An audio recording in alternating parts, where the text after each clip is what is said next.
They shifted me around a little bit in the company, and in the New York office, I was put in charge of the international division. So I was fine, and I ran down to Puerto Rico, for instance, and that was our headquarters office for exporting into the Caribbean. And St. Thomas and Puerto Rico and Trinidad and Tobago, a bunch of places down there to where we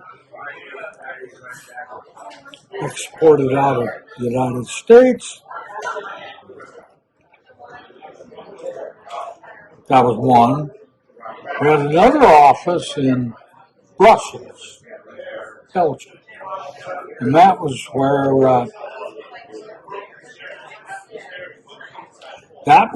we operated. That was our headquarters for the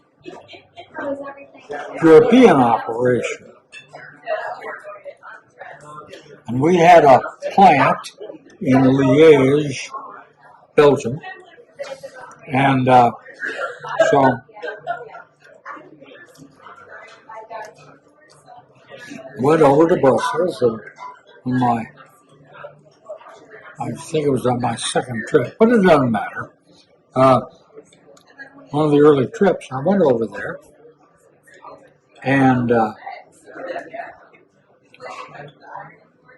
we had a manager who lived in Brussels, and he was in charge of the whole European operation. A little Jewish guy named Ted Cotton, K-O-T-O-N. Well, he's probably one of the least physically attractive guys you could imagine. But boy, was he a charmer. He could just charm the butterflies right down. Like you. Well, I don't know about that. But boy, he could charm the butterflies down out of the trees. So, get over there. And he and I spent the first day or so getting acquainted. And the next day he said, "So I'll tell you what," he said, "you and I better meet all the local people." I said, "Oh, okay." And he said, "The first thing we better do is go over to the United States Embassy and meet the ambassador." So I said, "Well, sure, of course, we'll go do that." Well, we went over there, and the ambassador in those days to Belgium was a guy named John Eisenhower. So we had something like an 11 o'clock in the morning appointment. And so we went over, and we were going to have a short visit with him. And then the secretary was take charge kind of girl. And she said, "Now look," she said, "Mr. Eisenhower has a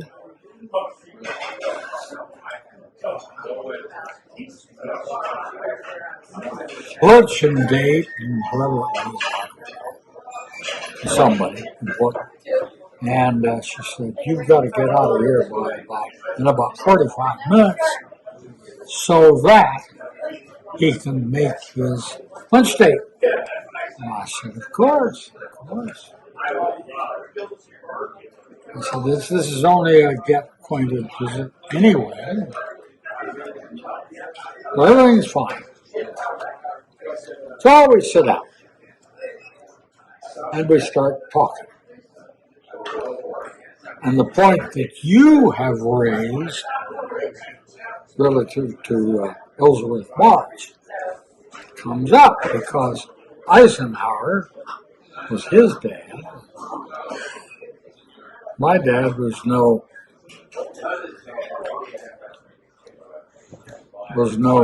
cuddly panda bear either. So we kind of sat there, and pretty soon we get to talking about that, and we get to comparing notes on what it's like to grow up under a really hard-nosed father. About 12. He pushes the buzzer on his desk, and she comes flying in, and she says, he said to her, I'll never forget it, he said to her, call Mr. Smith, whatever his name is, tell him I will not be available for lunch today, reschedule lunch. And she said, but Mr. Eisenhower, and he said, please do that. He said, Mr. Leithhead and I are going to go out to lunch together instead. And so my manager went back to the office. He and I got into the embassy car and drove to some favorite restaurant we had.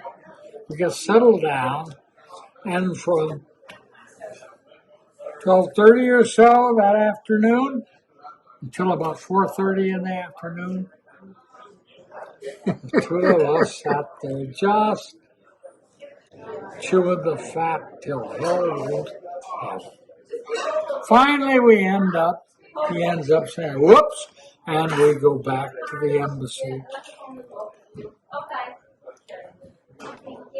We part company. He goes back to his problems, and I go back to the hotel. That's kind of that. And the next day, with Kid Cotton, he and I start figuring out ways to sell more shirts and so forth. And that's all that. But that really was a red letter day. We had a hell of a time. That's great. That's a good story. You ever tell your kids that story? What? Ever tell your kids that story?